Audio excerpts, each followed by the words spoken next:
Welcome to the Deep Dive. We're here to help you navigate the fascinating material you've brought to us. And today, buckle up because we are not just diving, we are tumbling.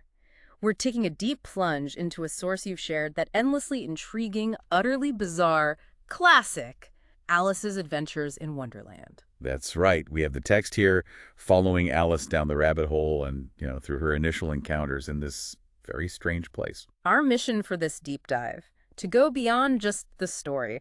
We want to unpack the logic, or maybe the absolute lack of it, that governs Wonderland. Extract the surprising insights hidden within the nonsense, and see what this wild journey can tell us about things we wrestle with even outside of dreams. Perspective, identity, and just what constitutes a rule anyway. It's a chance to look closely at Carroll's, brilliant construction of illogic and see how Alice, armed only with her Victorian sensibilities and, her sense of reason, tries to make sense of the senseless. Get ready to have your own assumptions about reality playfully turned upside down. Let's jump in. Okay, so our story begins not really with adventure, but with boredom. Alice is sitting by her sister, finding a book without pictures or conversations. Quite dull. Which is relatable, right? And it's this mundane start that makes the sudden appearance of a white rabbit. Wearing a waistcoat, pulling a watch out of his pocket, and muttering, oh dear, I shall be late. So utterly compelling. Who wouldn't follow that? Exactly. And Alice, driven purely by curiosity, does just that. Runs across the field, follows the rabbit down a large rabbit hole under the hedge. And here's our first point of note. She doesn't stop to consider how she's going to get out. No thought at all. It's pure, unthinking immersion into the unknown. Which is kind of how Wonderland works, isn't it? You just fall into it. Yeah, and the fall itself is strange. It's not a sudden plummet. Right. Carroll describes it as slow, really slow, giving her time to observe the sides of the well, filled with cupboards and bookshelves. Cupboards and bookshelves. Yeah. She even has time to grab an empty marmalade jar, thinks about dropping it, but then decides against littering, puts it back. Even in free fall, a little bit of her world's logic and manners persists. That's amazing. She's also trying to apply her school lessons, calculating distances, musing. She must be near the center of the earth, wondering if she'll fall right through to the antipodes. Antipodes in New Zealand or Australia. Right. She's grounding this completely illogical experience in her known world, her geography lessons, and she has this funny internal monologue worrying about her cat Dinah missing her milk. Yeah. Then suddenly wondering, do cats eat bats? It's this little non sequitur that kind of hints at the linguistic absurdity to come. It really does. And finally, a soft landing on sticks and leaves. So she lands. She pops up, still following the rabbit, and finds herself in this long, low hall. All the doors are locked. A recurring symbol of frustration, really. Barriers everywhere. But then a glimmer of hope. A tiny golden key on a glass table. Too small for the main doors, but It fits? it fits a little door, only 15 inches high, hidden behind a curtain. Okay. And through it, she sees this stunning, seemingly perfect garden. The desire for this garden becomes a central motivation for Alice, through these early chapters. A goal just out of reach because... Well, because she's the wrong size? Yes, the size problem. It starts immediately. Right away. She's too big for the door. Then she finds a bottle labeled, "Drink me." And here's an early insight. Alice is surprisingly cautious initially. She actually checks for the poison label. She does. Remembering cautionary tales. Yeah. She tries to apply external rules and knowledge to this new reality. But it's not labeled poison. Nope. So she drinks, and it triggers rapid shrinking. Carroll describes the taste as this impossible mix. Cherry tart, custard, pineapple roast turkey, toffee, hot buttered toast. All at once. All at once. It's a taste that defies logic. Just like the shrinking itself. She shrinks down to 10 inches. Perfect for the door. Victory. Almost. Almost. Yeah. Then she remembers the key is still on the glass table, now completely unreachable. Oh, no. This highlights a key element of Wonderland's frustration. Every solution creates a new problem. Right. That seems to be the rule. Exactly. And this leads to her first moment of despair and tears. She even tries to reason with herself, "Come, there's no use in crying like that." But, it doesn't work. The old logic is failing. And then another potential solution appears. A cake marked, "Eat me." Yeah. Again, she applies a sort of logic that will change her size one way or another. Let's gamble. Makes sense in this context, I guess. Except the gamble results in the opposite of what she needs for the door. She grows rapidly like a telescope until her head hits the ceiling over 9 feet high. Her feet are miles away. It's such a vivid image, this feeling of being too large for your surroundings. Yeah. And trapped again. Trapped again, she cries, but not just tears, gallons, creating a pool around her. Yeah. It's this physical manifestation of her overwhelming frustration and confusion. Literally swimming in sorrow later. Yeah. Right. We'll get there. This pool becomes the stage for the next chaotic encounters. She's still 9 feet high when the white rabbit scurries back. Still frantic. Oh yeah, looking frantic, muttering about the Duchess and execution. He's lost his fan and gloves. Alice, desperate, tries to get his attention, but he's too panicked. He drops the fan and gloves again and just vanishes. Right. So Alice picks them up, and this is where things get even more disorienting. She fans herself because the hall is hot and realizes What? she's shrinking again. This seemingly innocuous action has a profound, unexpected effect. Wow. Okay, so the fan makes her shrink. Apparently. And this physical instability triggers an identity crisis. If your body keeps changing size, and even your memories and knowledge seem unreliable, she can't do simple multiplication or recite familiar poems correctly. Right. The palms go all wrong. Exactly. Then who are you? She wonders if she's been changed for Mabel, someone she thinks is less knowledgeable. This is a key moment where the physical nonsense directly challenges her sense of self. How much does our identity rely on our physical form or even our, stored knowledge? Yeah, when those are unstable, what's left? She realizes the fan is the cause and drops it just in time, ending up around 2 feet high. Small again. Perfect for the garden door. Which is still shut, and the key is still on the high table. Of course. And then she slips, falling into the pool of tears she cried earlier. There it is. Literally drowning in her own sorrow. It's a striking image. And in this pool, she meets the mouse. Still trying to apply social norms and language skills, she addresses it, first in English, Okay. then attempts French with, "Où est ma chatte?" Where is my cat? Oh, dear. To a mouse. Exactly. And this is where we see Wonderland's creatures operating on their own hypersensitive emotional logic. Talking about cats is a massive offense to the mouse. Understandably, I guess. His family has a long, bitter history of hating them. Alice's attempts to explain Dinah only make it worse. So she tries dogs. Tries dogs, hoping to find common ground. But that offends the mouse again. It's impossible to predict what will cause offense. The rules are completely arbitrary. This frustration with easily offended creatures is a recurring theme for Alice, isn't it? Absolutely. They finally get to shore, joined by a crowd of other creatures rescued from the pool, a duck, a dodo, a lory, an eaglet, all soaking wet. What now? The dodo, somehow taking charge, proposes a caucus race to get dry. A caucus race? What's that? Pure Carrollian satire on pointless bureaucracy. They run in a circle with no start for it and no end. And when it's over, the dodo declares, everybody has won and all must have prizes. Activity for the sake of activity, no real point. Precisely. Framed as a victory. And then the mouse is persuaded to tell its long and a sad tale. Okay, a story. But Alice, looking at its physical tail shape on the page, it's a visual pun in the book, often printed in a tail shape, Okay. interrupts, asking why it's a sad tale. Tail. Oh, the pun. Exactly. This is a brilliant linguistic moment. Alice is focused on the visual pun, tail, while the mouse means tale, story.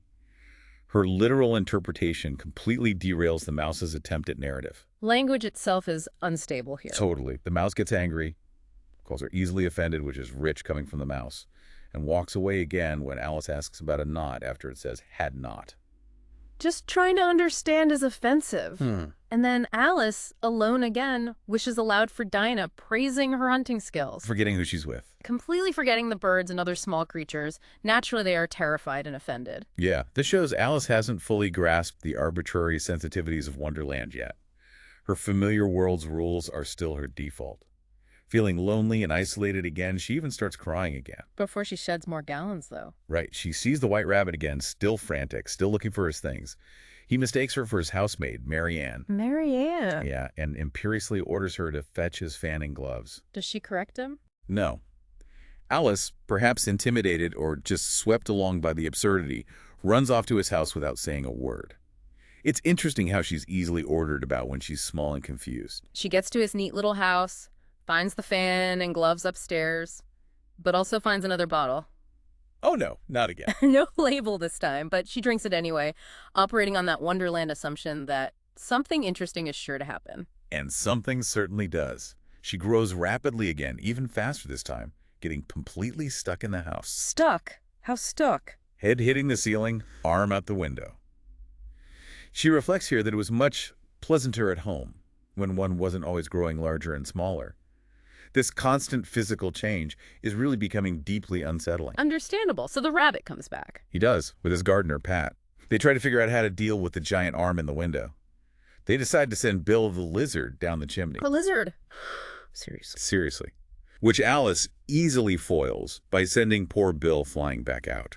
Their escalating nonsensical attempts, digging for apples, sending a lizard down the chimney, threatening to burn the house down. Burn the house down. Yeah, it underscores the futile, ridiculous nature of authority figures when faced with something outside their understanding. So how does she get out? Alice threatens them with Dinah again, which works for a moment. Then they throw pebbles that turn into little cakes. Cakes, like the Eat Me cake. Exactly.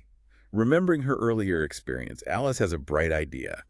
Eating a cake must change her size, and since she's huge, it must make her small. Does it work? It does. She eats one and shrinks, escapes the house, finds a crowd outside, including a dazed Bill the lizard being revived. She makes her getaway into the wood. Okay, so she's small again in the wood, escaping the crowd. Her goals are clear. Get back to her right size and find that lovely garden. Right. But the how is the problem. No map, no method. She encounters a large puppy. Which would normally be playful, but her current size makes it a terrifying, overwhelming obstacle. Perspective is everything here. True. Then she finds the mushroom. And on it, the hookah-smoking caterpillar. His first question is blunt, existential, and maybe the most profound in the book. Who are you? Wow, heavy question. It forces Alice to articulate her identity crisis directly. She can't answer because she doesn't know herself. She keeps changing size. Her memory's unreliable. She can't recite things properly. Like the poems again? Yeah, she tries to recite, "You are old, Father William." But out comes this bizarre, warped parody about standing on one's head. It's another instance of her familiar world just breaking down. And the caterpillar's reaction. Total dismissal. Wrong from beginning to end. Typical Wonderland bluntness. So they argue about size. They debate size. The caterpillar's perfectly content at 3 inches. Alice finds it a wretched height, used to her normal size. This highlights how subjective right or normal is. And Alice complains again about creatures being easily offended. While potentially offending the caterpillar by calling his size wretched. She doesn't quite see it. But he helps her, right, with the mushroom? Thankfully, yes. He offers her control, explains the mushroom has 2 sides. One makes her grow, the other shrink. A magical tool. Finally, a solution. Except her first attempt leads to more chaos. She eats a piece and grows an impossibly long neck, feeling like a serpent. Like a serpent. Yeah. And this sudden, unexpected physical change triggers another creature's arbitrary fear and logic. Who this time? A pigeon attacks her, screaming, "Serpent!" Its logic is simple. Long neck, looking for leaves, which it thinks are eggs, therefore serpent. Even if she says she's a girl. Alice's attempts to explain she's a little girl are met with the pigeon's firm conclusion that girls are a kind of serpent. Rational explanation is useless against these ingrained illogical beliefs. So she has to use the mushroom again. She finally manages to use the mushroom correctly, regaining her usual height, which feels strange now. Then she deliberately uses it to shrink to 9 inches after seeing a small house. Why shrink? She decides she needs to be small to approach its residents without frightening them. This shows a development in Alice. She's starting to strategize about her size. Good thinking. Who's at the house? At the small house, she encounters a fish footman and a frog footman. She asks the fish footman how to get in. Simple question. His response is a masterpiece of circular, nonsensical reasoning, explaining why knocking is useless, because he's on the same side as her, and the noise inside is too loud. That makes no sense. None at all. Even when a plate flies out and hits him, he carries on the illogical conversation like nothing happened. When Alice persists, he asks, "Are you in it at all?" That's the first question, you know. Oh my goodness. Total communication breakdown. Exactly. Alice thinks how dreadful it is the way they argue, completely relatable. She decides he's idiotic and simply opens the door herself. Good for her, taking charge. A moment of Alice finally overriding Wonderland's absurd rules with her own common sense. Inside is the Duchess's kitchen. The Duchess. The rabbit mentioned her. Right. The kitchen is full of smoke and pepper, making everyone sneeze, including a baby. The Duchess is there, nursing it, along with a cook who seems to enjoy throwing things. Sounds chaotic. Extremely. And here, she first encounters the Cheshire Cat, famous for its grin. The Duchess just confirms, yeah, all Cheshire cats grin. Accepted fact. Okay. And the Duchess. Despite the chaos, she starts spouting morals, these harsh proverbs she attaches to everything like, if everybody minded their own business, the world would go round a deal faster. Does Alice correct her again? She tries to apply her scientific knowledge, correcting her about the Earth's rotation. How does that go? Facts are irrelevant to the Duchess. She immediately jumps to, talking of axis, chop off her head. These arbitrary, violent threats are just constant. Scary. What about the baby?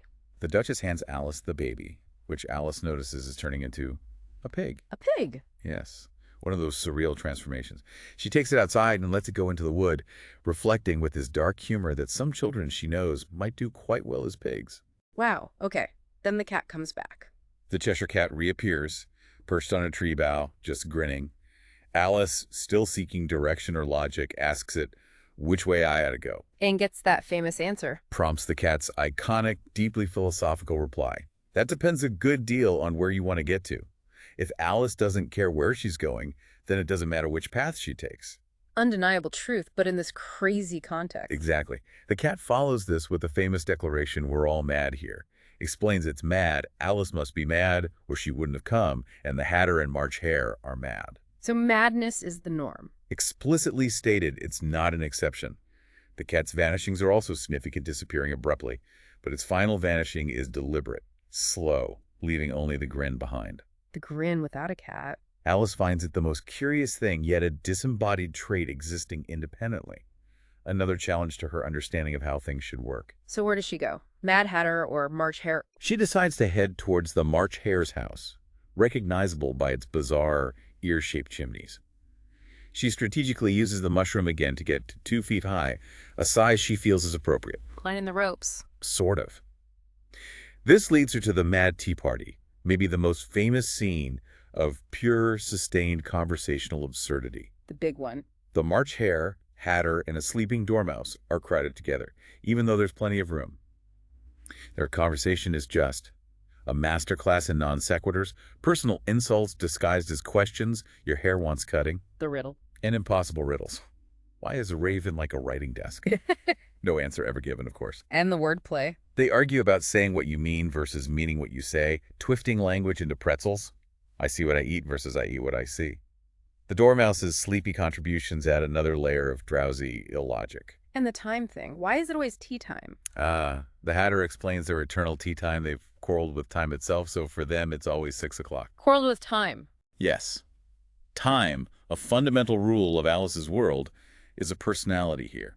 Easily offended and capable of halting its service for him. Incredible. What about the dormouse's story? The story about the 3 sisters living on treacle at the bottom of a well is another example of narrative nonsense. Constantly interrupted by Alice's attempts at logical questioning, they couldn't have lived on treacle. Which goes nowhere. And the others, rude interjections. The discussion about drawing things, beginning with M, including muchness, leaves Alice completely baffled. It's not just the lack of sense, it's the lack of social grace, isn't it? Absolutely. They are rude, dismissive, trapped in their own loop of madness. Alice, unable to find any logic or politeness, finally leaves in disgust. They don't even notice. Where does she go now? Escaping the tea party, she finds a door in a tree, another unexpected transition. She goes through and Only guess back in the hall. back in the initial hall. This cyclical return is a feature of Dreams and Wonderland. But this time is different. This time she has the key and the mushroom. She uses the mushroom to become the right size, about a foot high, gets the key, goes through the little door, and finally enters the lovely garden. She made it. Success. Well, she's in the garden, but the nonsense follows her, naturally. The first thing she sees are card gardeners. 2, 5, 7, pinking white roses red. Why are they doing that? Their explanation reveals the driving force. Fear of the queen. They planted the wrong color roses and are desperately trying to fix it before she sees and orders their execution. Introducing the Queen of Hearts. Sounds charming. Right, and then she arrives with her surreal procession soldiers. Courtiers, the king, the white rabbit, the knave, and the queen herself, all living playing cards. Does Alice bow this time? No. Remembering they are just cards, she stands her ground, showing growing confidence, maybe realizing their authority isn't absolute. How does the Queen take that?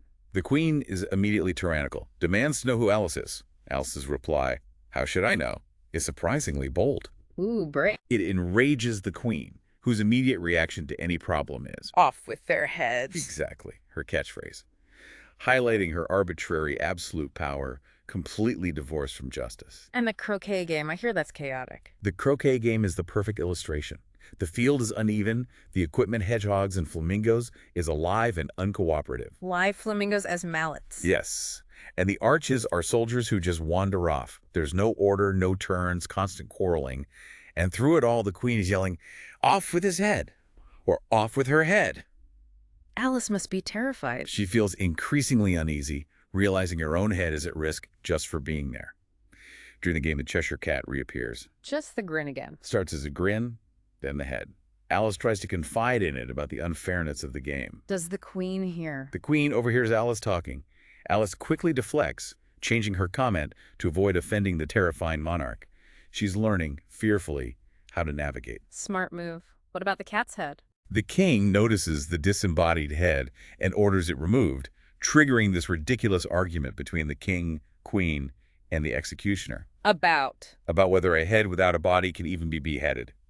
The executioner refuses, says it's impossible. That's actually logical in a way. It is. A classic Carroll moment exposing the failure of logic and rules. They're trying to apply a rule where the fundamental premise is missing. The Queen's solution: threaten everyone with execution. Of course. Who sorts it out? Alice suggests fetching the Duchess. She's brought from prison, now strangely friendly, linking arms with Alice, going back to her morals, finding lessons in everything, however nonsensical. More morals. Like Mustard's moral being. The more there is of mine, the less there is of yours. And a long, confusing one about be what you would seem to be. She's also physically uncomfortable, leaning her sharp chin on Alice's shoulder. Weird. Does she stay long? The queen suddenly reappears, frightening the Duchess away. With most players sentenced, the queen asks Alice if she's seen the mock turtle. The mock turtle. Like the soup. Exactly what the queen says, introducing a creature defined by a culinary dish from Alice's world. So they go find him. The queen sends Alice with a griffin to find the mock turtle. The griffin is dismissive of his sorrow, calling it all his fancy. What's he like? They find him a mournful creature, sighing sadly. He agrees to tell his history, starts by saying he was once a real turtle, followed by long sobs. More delays! Right. He describes school in the sea, with subjects like mystery, seaography, drawling, stretching, and fainting in coils. A parody of Victorian school. Seaography, I like that. The teacher was called Tortoise because he taught us a simple, illogical pun accepted as truth. What about games? They move on to games. The mock turtle describes the lobster quadrille, a bizarre dance involving throwing lobsters out to sea and swimming after them. Throwing lobsters? Yeah. He and the griffin even demonstrate parts of it and sing the song about a whiting and a snail. The explanations are equally absurd, like whitings putting tails in mouths because they were thrown. And why is a whiting called a whiting? According to the griffin, it does the boots and shoes. Logic is completely inverted. My head hurts. Do they ask Alice about her day? They do. When she recounts her bizarre adventures, they find it very curious, especially the wrong poems. The griffin makes her recite another, "'Tis the voice of the sluggard." But again, she recites a nonsense version, "The voice of the lobster." Still getting it wrong. Right. The mock turtle questions the nonsensical details. It just reinforces how unstable language and knowledge are. Her reality meets their illogic. How does this end? Their conversation is interrupted by a cry. The trial's beginning. The griffin hurries Alice off, eager for this spectacle. The trial. The knave of hearts and the tarts. That's the one. The king is the judge, crown over wig. White Rabbit is the herald. The jury is 12 creatures, including poor Bill the lizard. Bill's back. He is. The White Rabbit reads the charge. The king immediately asks the jury for a verdict before any evidence. Sentence first. Echoing the queen's signature move, sentence first, verdict afterwards. The ultimate display of arbitrary inverted justice. So, witnesses. Witnesses are called. The Hatter gives confusing, irrelevant testimony about Tea Party dates. Alice, meanwhile, is growing again, feeling cramped. Still growing. Still growing, she disrupts the environment. Then Alice is called as a witness. Forgetting her size, she jumps up and knocks over the entire jury box. Oh dear. Chaos in the court. Sends the creatures sprawling. She tries to put them back, accidentally putting Bill the lizard in upside down. This physical disruption mirrors the legal disruption. What does she testify? The king asks what she knows about the stolen tarts. Her honest answer, nothing whatever. The king declares this very important, which the white rabbit quickly corrects to unimportant. Captures the king's cluelessness perfectly. Doesn't it? Then the rabbit finds a paper unsigned verses not in the knave's hand. The king's logic is that not signing proves guilt. How does that work? Must have meant some mischief, or else you'd have signed your name like an honest man. The queen agrees. But Alice. Alice, growing larger and less afraid, argues this proves nothing. As the rabbit reads the nonsensical verses, Alice finally loses patience. She declares loudly there's not an atom of meaning in it. Challenging the whole thing. Exactly, challenging their attempts to interpret it as evidence. The king desperately tries to find meaning, making forced connections and puns. And the queen. Frustrated, she delivers her final, absolute command.